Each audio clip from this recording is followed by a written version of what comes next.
Hey everybody, welcome back to Fallout Equestria. I just had lunch, so I'm a little sleepy right now, but let's get going. Hundred of the Steel Rangers had managed to blow the security doors that the bulk of my home's population was hiding behind. Zenith turned, grabbing me in her mouth, and pulled me from the doorway. Whoosh. The kitchen erupted, an inferno pouring out into the saloon and setting fire to many of the pseudo-wood tables and chairs. Not one word about my name, Calamity panted, looking at Zenith. Then he saw Steelhooves and froze. A moment later, "Where's Velvet?" I pointed upwards at the stage. I could see her fallen form. In the eerie silence that followed the battle, I could make out the sound of drops of blood falling from the stage to the floor below. Blop, blop, blop. "No," he whispered. His wings propelled him up to the stage far faster than either Zenith or I could have made it by hoof. The orange-maned Pegasus landed and pulled Velvet Remedy into an embrace with a gasp. "Ow," whispered Velvet. "Shush now, you silly pony," Calamity said, holding her. "You done got yourself shot.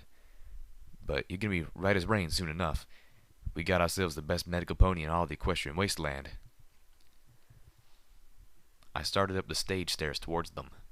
Zenith was right behind me. "Ow," Velvet said again, then added, "Who's a silly pony?" You "You are! is, Velvet Remedy," Calamity insisted gently. "You beautiful, wonderful mare. Now shush it." I reached the stage just in time. God damn it, Kit Kat! Now, Kit Kat. Yeah, I'm calling you Kit Kat now. K-Kat. Now I got that stupid song in my head. Who's a silly pony? Oh, God. Fuck. Damn it. You did that on purpose. I don't know what Velvet had started to say, but this time, Calamity cut her off with a kiss. "Oh," Zenith whispered into my ear. "I've been waiting to see those two do that since I first met them."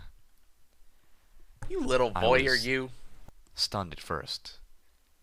But then I realized that the little pony in my head wasn't feeling the slightest bit envious or jealous. Also, go get She Steel wasn't Hooves exactly and happy, dump some but irradiated that had more crap to do on with the him, because he situation we needs were it. in, and the fact that Velvet Remedy was bleeding all over Calamity from a bullet wound. The air filled with an odd, unholy sound from down below. A chill filled the air. Steelhooves stood back up. My jaw hit the floor. I had sorely underestimated what it meant to be a cantor-like ghoul. I didn't have time to marvel. "Oh, fuck." I moaned as two Steel Rangers took up positions outside, aiming grenade machine guns at the two front windows of the saloon. "Every pony, we gotta go." The Steel Ranger mare stepped through the door on the far end of the bathroom and opened up with a grenade machine gun of her own, blowing up the stalls and toilets between me and her. Heat washed over me, searing my lungs. Shrapnel cut up my armor and flesh, leaving me bleeding from dozens of small wounds. Outside, Calamity and Zenith crouched behind a row of lockers which I had floated into a barricade. We were getting close to the school where I had once taken my cutie aptitude test, and the place was swarming with Steel Rangers. I was out of ammo for Little Macintosh, and I was actually beginning to fear for the Zebra rifle. We had been lucky, taking them on one or two at a time, the element of surprise on our side. But now they were alert, and moving against us in force. Only the narrow hallways prevented us from being surrounded or utterly overwhelmed. A missile flew over the lockers, exploding against the wall behind Zenith and Calamity, the explosion blowing them both hard into the barricade. Calamity rose up, dazed and bleeding. Zenith didn't get up at all. "Steelhooves, Velvet," I cried out. "We need your help." The two of them were guarding our rear. Velvet considerably worse for wear, even after downing both of our remaining extra-strength restoration potions. She needed to stay out of heavy fighting, but we couldn't spare her entirely. The farther we got into the stable, the more ways to flank us opened up. Another thunderous explosion sounded from somewhere deep in the stable, followed by more. Water sprayed from all the destroyed toilets. The Steel Ranger's hoofsteps splashed as she approached closer. "Give it up, little Pip." Crap. Surrender now and Elder Blueberry Saber might just spare you and most of your friends. You won't get that offer from Nova Rage. Yeah, that was going to happen. I don't suppose I can talk you into surrendering to us, I called back. Is mass murder really the Earth Pony way? Fuck you, she retorted and opened up with another barrage of grenades. I wrapped all of the debris around me in telekinetics and pulled them together, creating a shield. I mean, it didn't work. The fact that your response was "fuck you" and "let's go," I mean, she kind of won that argument. I mean, you did very well. Yeah. The first explosion blew the debris out of my magic's grasp, pummeling me with it.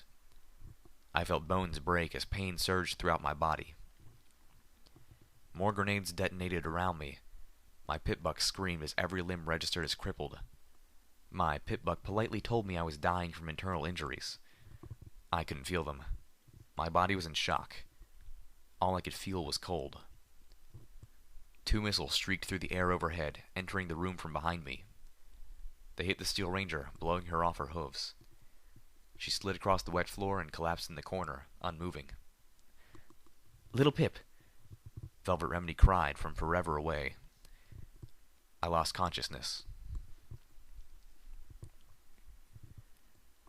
My eyes blinked open. I couldn't feel my body, but somehow I was still alive. My EFS was reading my condition as bad, but stable. I was looking up. I could see lights of Stable 2 overhead. Heard their ever-present buzz. Where am I? Really, Little Pip? Velvet Remedy chimed kindly. With your habits of gross injury, you can't tell me you don't recognize Stable 2's clinic. Calamity? Zenith? See, I thought that. I thought, like, maybe they took her to the stable, but then I'm like, wait, wouldn't the Steel Rangers have secured that first? Oh, maybe I'll explain, like, maybe the Steel Rangers that secured it were the ones that attacked, or maybe they just didn't. You know, or maybe they ignored it. I don't know. But I did think they took her to the clinic. Wouldn't the Steel Rangers have secured that first? Well, maybe the armory first. Whatever. Velvet Remedy's face leaned into view. The good news is that all 3 of you are going to survive reclaiming this floor. The bad news is, I've used up all of our medical supplies, and an unhealthy portion of the stables to save you. She glanced away. A few of Zenith's brews as well. Elder Blueberry Saber has pulled most of her ponies back into the apple orchard, Steelhoof said. She's worried now, and with good cause. She's worried? They nearly killed us, and we were nowhere near the security in Overmare's wing yet. I didn't understand why they weren't just swarming us and wiping us out. Because there's not enough. Because there are less of them, and possibly more of us, Steelhoof said bluntly. About a fifth of the Rangers she was leading didn't take too well to what was going on down here. Star Paladin Nova Rage killed one of them for disloyalty, and Elder Blueberry Saber locked away the rest of the dissenters behind a welded door. Explained why diplomacy hadn't been working. All the ponies that diplomacy might have worked with, the Elder had locked up already. They're trapped in the school, Velvet interrupted. Steelhoof has been speaking with them. If we can get them out, we'll have nearly a dozen Steel Rangers on our side. Unfortunately, we're having a bit of trouble with that. But Elder Blueberry Saber doesn't know that. As far as she knows, the moment we took this section, we get a whole lot stronger. I tried to get up, only to realize that not only could I not feel pain, I couldn't feel anything. Velvet Remedy had used her... Also, I gotta wonder what is going through Blueberry's head. I mean, assuming she generally believed that this was a Black Ops stable, now she's here. And it's not. Like, if it was a Black Ops stable, there would have been way more, like, defenses, security operations stuff. Like, it just isn't. So, like, that's the thing. I always want to know what's going through people's heads when they do something that we, the readers, and the main characters usually know is pretty goddamn stupid. And they get to the point where they realize it themselves. Like, you know, that one ranger who refused to surrender and died because, you know, what was going through his head? Now I gotta know what's going through Blueberry Saber's head, because she's here now and she can see without a doubt this is not a Black Ops stable. Like, what's going on in her head? I moments like this, I hate that this is entirely first person told, because I just want to know. Anesthetic spell on me.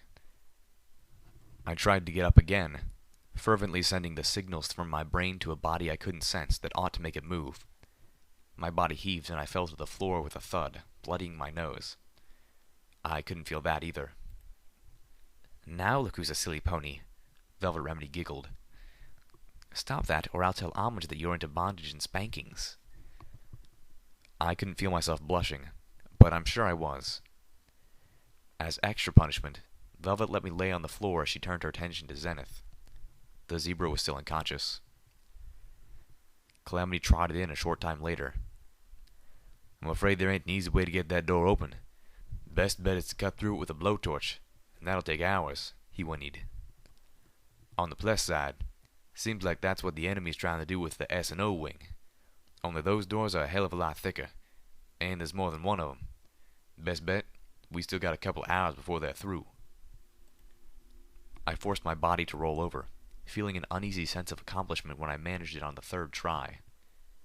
I found myself staring up at the ceiling rather than at my friends, which significantly diminished the victory.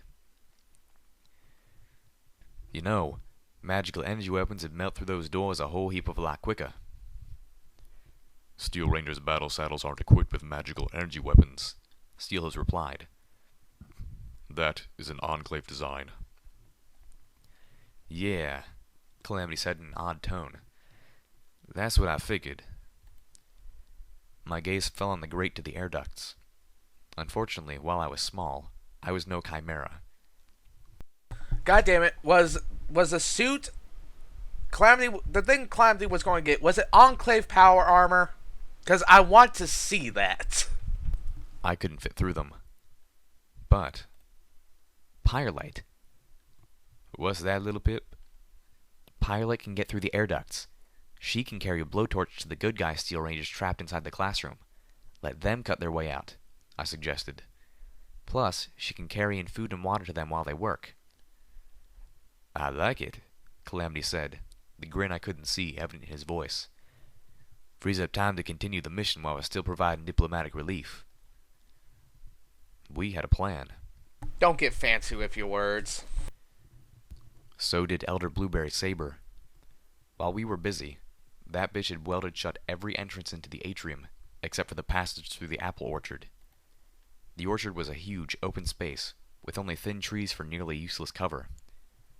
She could amass her forces inside, creating a kill zone while a few of her soldiers worked on cutting through the security doors. The best plan I could come up with was to float more lockers in front of us, forming a wedge 2 lockers deep and 2 lockers high. Steelhooves and Calamity were going to join me.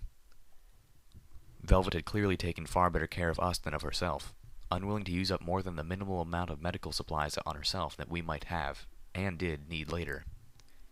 She was still partially crippled from the gunshot wound, and I insisted that she stay behind as a liaison with Pyrelite. Zenith promised Calamity that she would stand guard over the wounded medical pony. To claim that I was in good shape would have been an outright lie. But the pain I was in when the spell wore off was not the worst I had felt. Definitely better than being set on fire by a dragon, or bucked between the thighs by a scarily strong raider. I could work through it. That My still legs, makes me... fore and Ugh. behind, all seemed to work, if stiffly. And I could breathe without too much effort and feel my heartbeat. Plus, I had my magic and my pit buck. I was not in optimal fighting shape, but I really didn't need more. And there were ponies counting on me.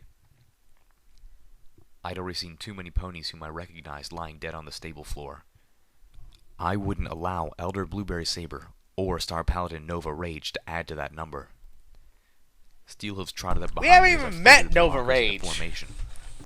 A moment later, another Steel Like, building up to be this big badass, I want just like a tiny pony. God. Ranger trotted up. Only, it wasn't a Steel Ranger. It was Calamity, wearing a Steel Ranger's armor from the neck back. His black Desperado hat was still firmly on his orange mane, and he held Spitfire's thunder in his mouth. "What are you doing wearing that armor?" Steelhooves demanded. Calamity just gave him a look. Not dying! Okay, then. How do you expect to fight in that? Magically powered armor requires months of training to perform even adequately in. Whiffmith. Calamity mouthed through his grip on the unique anti-material rifle. I shook my head, sending up a prayer to Luna for our coming battle, and a prayer to Celestia to keep Zenith and Velvet Remedy safe. I telekinetically triggered the door. My brilliant battle strategy lasted about 2 minutes. Like with the debris before. That's actually better than most battle strategies, so gold star, right on the fridge. My magic couldn't hold the lockers against the explosive force of their missiles and grenades. I was forced to plant our barricade in the ground, creating a makeshift pillbox about 20 yards into the orchard. The Steel Rangers quickly surrounded us, firing onto the lockers, slowly tearing away at our shielding. Our line of sight was limited to small cracks between the lockers, purposefully not large enough to allow even a grenade in. Even so, I could focus my magic on flinging all grenades back at our attackers until they stopped trying that. The gaps were too small for Steelhooves to fire through. Calamity was using Spitfire's thunder to great effect, downing a Steel Ranger every time one was foolish enough to make herself or himself visible. The noise was deafening in our metal cage. My ears were ringing so badly I felt I would vomit, but Okay, granted, that is one of the weaknesses of heavy weapons, is that they're too big to, like, fit through slits. Where a rifle or something, you just stick the barrel through and you could get some pretty good line of range around, you know? So, yeah, that's why you always carry a few extra sidearms. I stayed on task. But the Pegasus was down to less than half a dozen rounds of the rare ammo, even after having pilfered some from the battle saddles of the anti-machine rifle ranger in the saloon. And the twin minigun battle saddle integrated into his armor couldn't be aimed through the tiny cracks. The Zebra rifle was out of armor-piercing bullets, and the normal sword didn't have enough penetrating power to take down a Steel Ranger. I was using my sniper rifle now. It too was out of armor-piercing ammo, but a well-placed shot to a weaker part of their armor would still go through. Part of me felt chagrin that I was becoming so practiced at defeating Applejack's creation. Calamity and I kept firing. "Son of a..." Calamity mouthed as he fired a final shot. He motioned to me that he was out of ammo. My hope had been that we could take out enough of them to make moving again an option.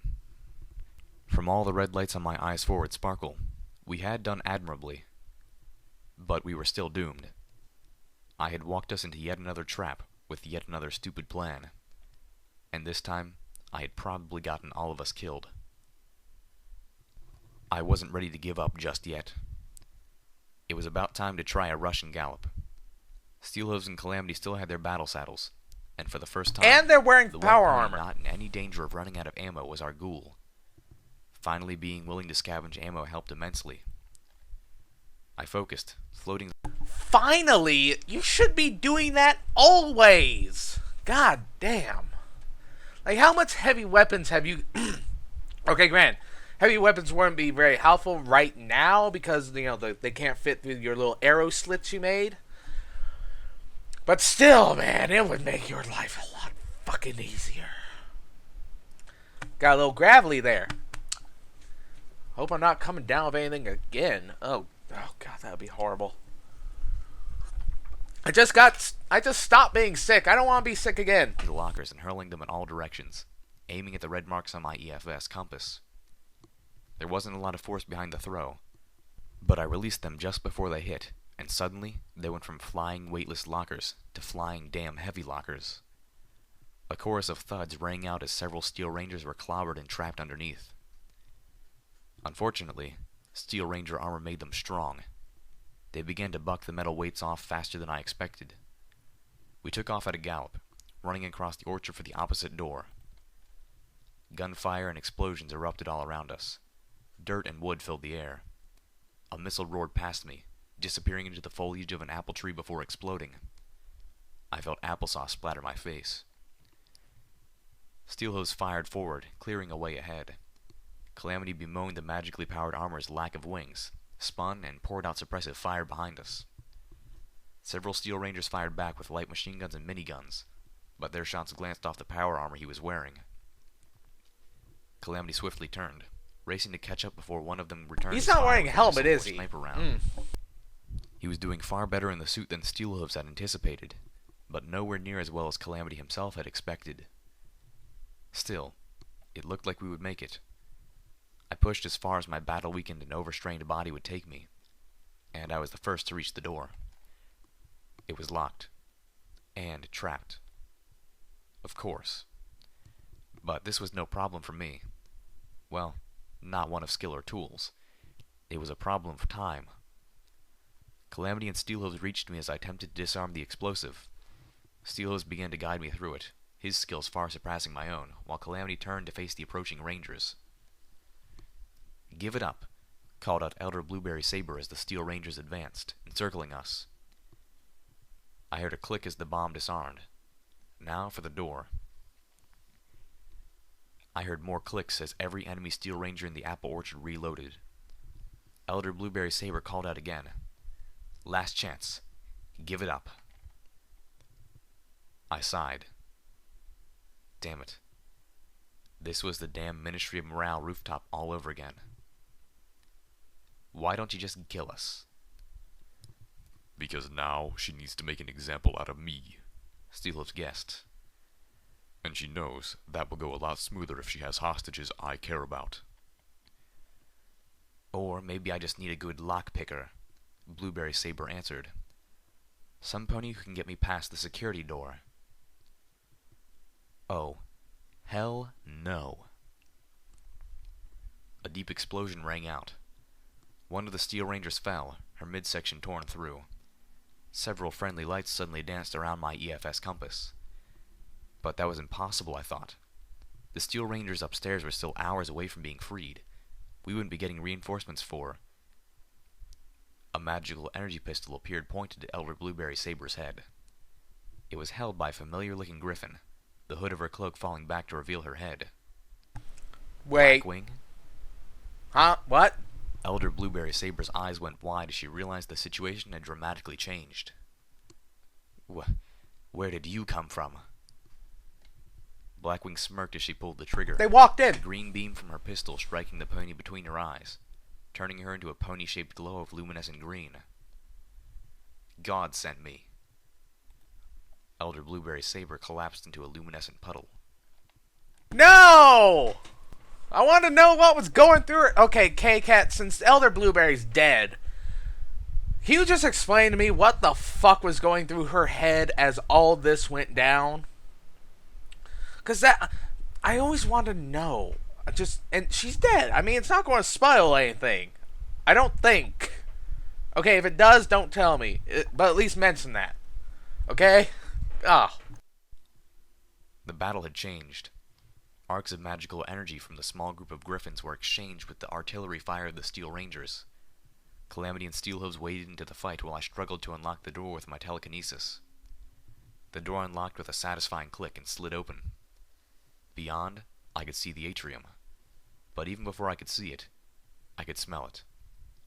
The cloying stench of burnt pony hair, and the reek of spilled blood, pooling and drying by the gallons, smashed into me like a speeding wall. This room had become a slaughterhouse. Colorful, innocent ponies lay dead everywhere. In many cases, the same ponies could be seen in multiple places. One of the Steel Rangers had unleashed a grenade machine gun in this room. I stepped into the atrium over the pink leg blown off at the knee. I saw a yellowish clump of matter sliding down the wall, mixed with blood. Still? It took me a moment to realize it wasn't a part of a pony's brain. It was cake. I looked up and saw the colorful banner. The Steel Rangers had interrupted a cutie mark party. I felt rage. Pure, unadulterated rage. I met 3 Steel Rangers on the atrium balcony at the top of the stairs. 2 of them were wielding auto axes and were working their way towards the third and final security door. They had about half an hour's work left to go. I wrapped each axe in magic, floating them up and turning them towards each other before they could react, and turned the auto axes off. The magically enhanced blades did exactly what they were designed to do: cut through metal. The flesh beneath offered no resistance at all. It was gruesomely messy. I dropped them, but kept the auto axes, turning to face the last of the Steel Rangers. Star Paladin Nova Rage, I assume. I noted her battle saddle had a grenade machine gun. The Star Paladin stared at me. Yes, and you are? Run. The adrenaline had once again left my body, and I hurt. Physically and emotionally. It was literally all I could do. We're not going to hear what happened? Damn! I had exercised my rage, but that left only despair and deep sadness. The hour was long over. The blackest hour whose name I couldn't remember, where the darkness of the world is echoed most heavily by the darkness in the soul. But I was still trapped there. Blackwing joined me as I waited for Velvet Remedy and Zenith. The Overmare had surely been watching everything through the stable's friendly pie observation system, but she had not yet opened the door. God knows we've flown to your aid without contract, content to negotiate compensation after the fact, the Griffin explained. When we heard the distress signal, she decided to give you the benefit of the doubt and asked if my talons would be willing to help. I'm thankful you said yes, I replied with a grim smile. My gaze kept drifting up to the gaily colored Happy Quinceañera banner. Calamity trotted about, flexing his wings, thankful to be out of the Steel Ranger armor. Boy, I do not envy Steel Hooves. He looked up. How the hell did you appear next to the Elder like that? Stealth buck? Zenith trotted up the steps of the atrium balcony. She stopped abruptly upon seeing Blackwing. Velvet Remedy collided with her backside and stumbled with a moan. She was crying again. Calamity flew to her, wrapping her in one of his wings as she moved onto the balcony. My girls had to make do with stealth bucks, yes, but I... Where did you get that cloak? Zenith interrupted. Blackwing gave the zebra a tolerant smirk. Yeah, as I was saying, zebra stealth cloak. She fixed me with a serious look. You have more friends than I thought, kid. We'd barely made it past New Appaloosa when the Pegasus Ghoul and her kid flagged us down. Turns out they'd heard the distress signal too and wanted to pitch in. Practically gave us enough stealth bucks to get in while all you ponies were... What the fuck? Oh, that was... Damn it, K-Cat! You missed an amazing opportunity! Derpy... Okay, Derpy's been alive since the end of the war. 2,000 years, Wasteland filled with raiders. As a ghoul, she could have been so fucking awesome. Just, like... A green flash lights up and fucking Derpy's there with 200 plus years of armaments. Just kicking. Ah, that would have been cool. That would have been cool, damn it. Ooh. Ghoul Derpy to the rescue would have been awesome. And you know, and you had a perfect explanation for it. She 200 years old. That's 200 years of experience living in the wasteland. Oh, that would have... Damn it. Damn. Ah, that opportunities. We were busy with the star spawn and wage a war of our own. Not to mention the cloak, which I would note I insisted on paying her for. I looked over the railing at the other griffins in Blackwing's talons. The deep explosions I'd heard before were now obviously from Butcher's little Gilda. I think she wanted to come in herself, but, well, she has a kid. A frown passed across Blackwing's beak. Who I really hope she adopted, 'cause if not... Ew. Yeah, sorry we didn't get to you sooner, Butcher called up to us. Managed to get ourselves trapped in the generator room for the longest time. Then you ponies come along and not only take out the guards sealing us in, but most of the door, too. I was standing in an abattoir that had once been my home, and yet I found myself laughing. It was not a good laugh. It was a hurting, horrified, emotionally wrung-out laugh. The laugh of a pony that can't scream or cry. Well, at least you have a mouth to scream. Anyways, that's 30 minutes, so that's the end of this video. I think I want to take a bit of a break. But I'll come back later tonight to record the next one, which will be up tomorrow. Oh, damn you, Durfee! Such opportunities lost. Ow.